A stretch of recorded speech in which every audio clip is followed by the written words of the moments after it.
In the upper back, right? I'll do a little bit of soft tissue work down the calf, right? There are some trigger points that are going to be within the calf that you're going to kind of feel. I'll do some active release technique there as well, okay? Again, I'm going to concentrate on exam on the upper back just to kind of figure out where your area is at. That referred pain down the arm can come from multiple different areas, okay? It could come from a supraspinatus muscle. Okay, it's going to be right above the scapular border or the scapula, and sometimes refers down the border. That's why I was asking if you had it around the scapular border as well. It could come from a rotator cuff muscle. Okay, it could come from an overworked deltoid muscle. Yeah, it's basically when I lift like this, and I feel it all right up all the way in there. Okay. All right. So let me get in and do some little bit of pinpoint exams, so that I can try to get a better idea of where it's coming from. Okay. So actually, let me have you turn facing that way. Okay. And I'm gonna just start right up here and just do a little bit of palpation. Okay. So I'm gonna palpate right in here.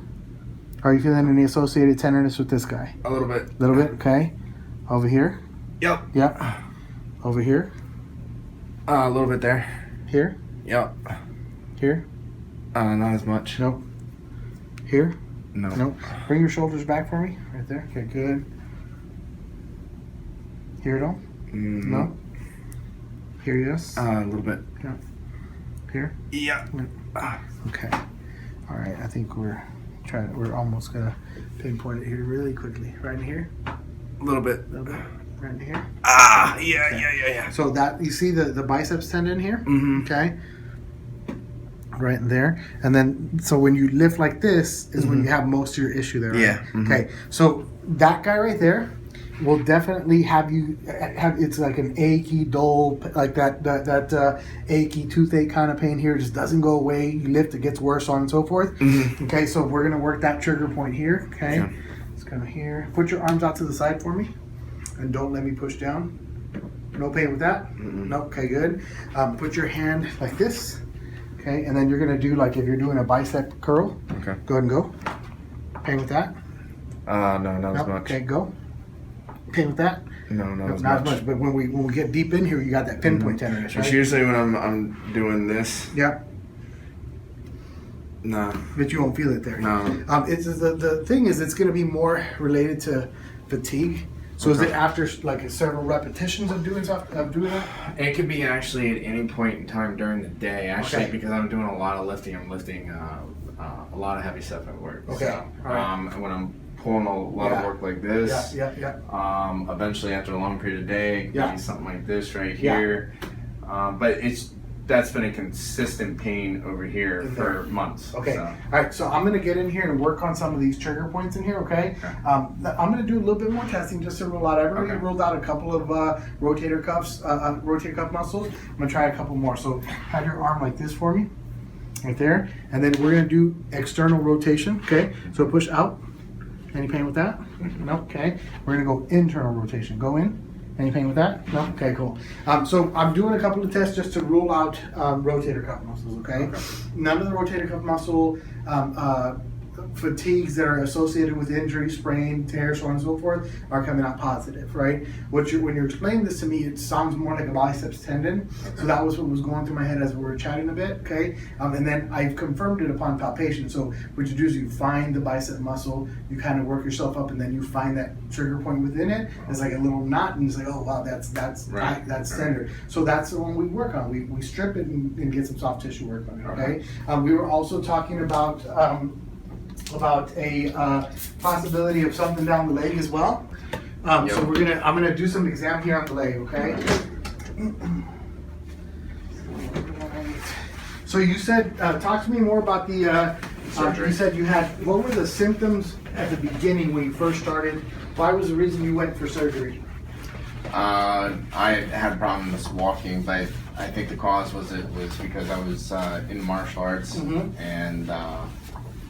and I was doing a lot of kicking. Okay. And I think I was kicking the bag wrong. Right. Where I ended up doing a lot of tear on my ankle. Was it the top of the foot, the bottom of the foot, the side of the foot? When I was kicking? Where was it that you had the pain? Oh, all up in here. Okay, cool. So where you were kind of kicking and that force into the bridge of the foot? Yeah. And that's doing a lot of jumping too, which ended up cracking or creating a bone spurt. Okay, cool. Which was the fracture, the little tip of I don't know what it's called, the tip of bone here. So a little chip came off, so it was floating inside. And that was kind of breaking up all that scar. Oh yeah, man, it was major. Right. And then you got a foot insert, and you said it took away all that pain.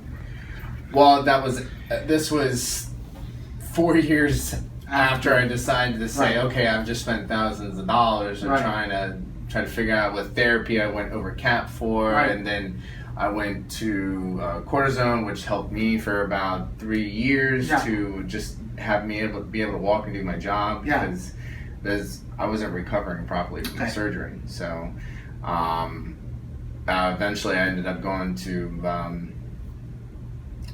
try to get blood plates re-injected. So they take the blood out and then spin it and then re-inject it. So I did that twice. It kind of helped. A lot of athletes do it too. So, but it's still expensive to have it done out of your pocket. So they didn't tell you, oh, it's not just going to work once. Oh, it may not work a second time, but you may have to do it 2 or 3 more times. But when they tell you you need to do it, you just do only twice. So it's kind of a little bit BS system to try to bring money into their pockets. I understand about business, but when they can't be honest and upfront with you, tell you ahead of time. So I finally made a decision to go ahead and get inserts. So I tried a bunch of inserts, and then finally I came up with Dr. Schultz inserts. Okay, and then those kind of relieved some of the issue. It really did. I mean, it was like night and day recovery kind of thing. Did anybody ever do an exam on your feet before? Well, I went to a specialist. I was going to a specialist for 3 years. And he was always doing x-rays and injections on me. Okay, let's do something right now. Let's have you take off your socks for me. And then turn this way because we got a little bit more space over here. Okay, and I want you to just kind of start right here. Right where you're at. Okay, so you're going to start from a seated position. Sorry. Start from a seated position. Okay. Okay, and then I want you to stand up. Okay, come back down to a seated position. Stand up. Okay. Okay. Do you notice how your foot wants to roll in on both sides? Yeah. The arch kind of flattens out. Yeah. And so now sit back down. Stand up.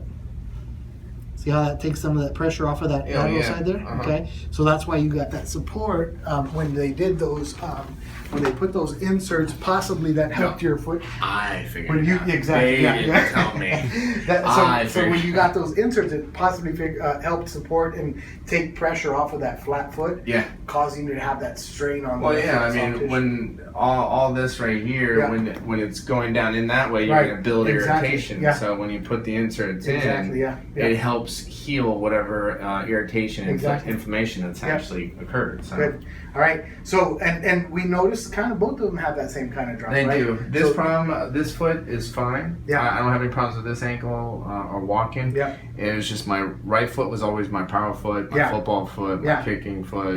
So it was probably a combination of trauma with flat foot and then here we are. Okay. So and then you said now you still kind of have some tightness in the back of it. Well, I've always had knots in the back. But for some reason my knots started coming back really hard within the past couple weeks. Okay, so I'm going to do a little bit of an exam here on some of the lower leg muscles here, okay?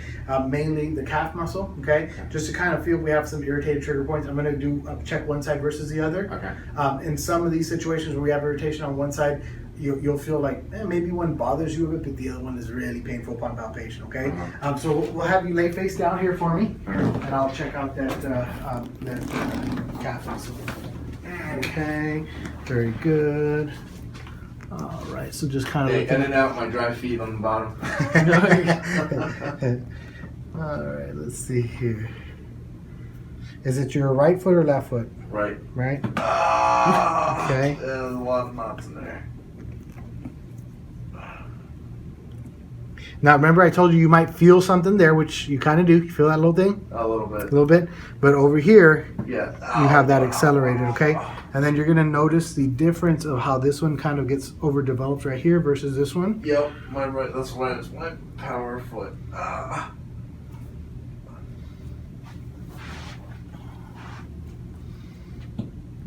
Okay. Remember, I was telling you that we have a massage therapist who focuses on some leg rejuvenation massage. She focuses on hamstring, these trigger points here, all the way down the Achilles tendon into the foot, plantar fasciitis, these types of deals. Okay. These types of soft tissue treatments is what she concentrates on. She's done a couple today. Cover this? It just depends. Usually they don't cover the massage. Yeah. But we can look at what you've got and try to take care of you. Okay. I don't know if my insurance covers it.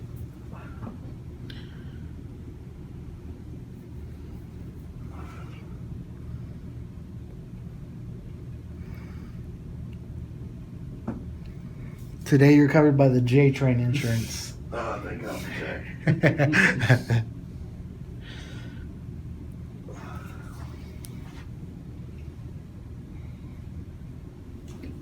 Okay, you feel it. Now I want that same motion I'm doing with your foot, I want you to do it now. Like that. Kind of here.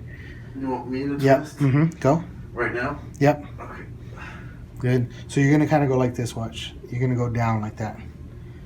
Down. There you go. Go. Go. Good. Okay. Relax. Do it. Good. Relax. Go. Good. Relax. And go. Okay. Good. That's really painful. Sorry. It's alright.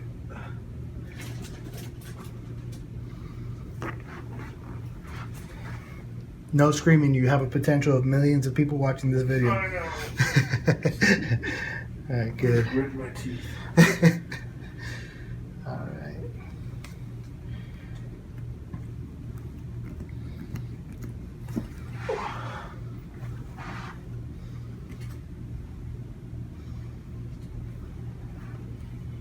Okay, very good. All right. You okay? Yeah. All right. So we're going to perform a chiropractic adjustment, okay? Okay. So we'll have you sit up first really quick. How does that leg feel right now? Just right after there's just a little bit of that soft tissue work. Oh, it feels a little bit better but it's still, I mean, you put a lot of pressure on it, so I'm going to feel sore for So a day. it'll be tender for a few days. Yeah. It's that knot started very, very pronounced. Yeah. And it started to kind of melt away as I was Did it? working it. Okay. Good. If I work it too much more right now, with the amount of pressure I bring, Might damage the tissue. well, it's just you're gonna be very sore, and we may not get more progression. So what I would probably do today is lay off of it, right? Okay. And then do a follow-up. Now, when you're getting in here for like a full leg rejuvenation massage, she would not only work that one knot, but she'd work soft tissues around it to try to help loosen up that compensation of that calf muscle. Okay. Okay. What we're gonna do today as we demonstrate, as we told you on video, we demonstrate a little bit of active release technique on the calf. We're gonna do chiropractic adjustments. Okay. We're gonna kind of show video on what an adjustment is. Have you ever been adjusted before? Okay.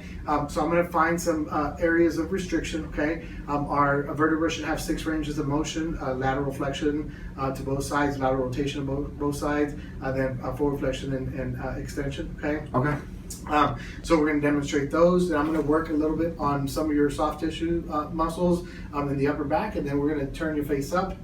I'll adjust your low back, the entire body, turn your face up, and I'm gonna do some active release technique on that biceps tendon as well, okay? Okay. Prepare to feel that kind of heat on your base, on the bicep Okay. tendon, okay? But hopefully after the day, you kind of get that release of, and that's what we experience with a lot of our athletes who come in. They'll come in, we do a focal soft tissue treatment like we did right now, okay? And then they'll report a few days later, like, well, this was able to happen. It was at a 9 out of 10, and now it's at a 4 out of 10. And then a few visits after that, it goes away, and we just kind of keep them on, managing your body, okay?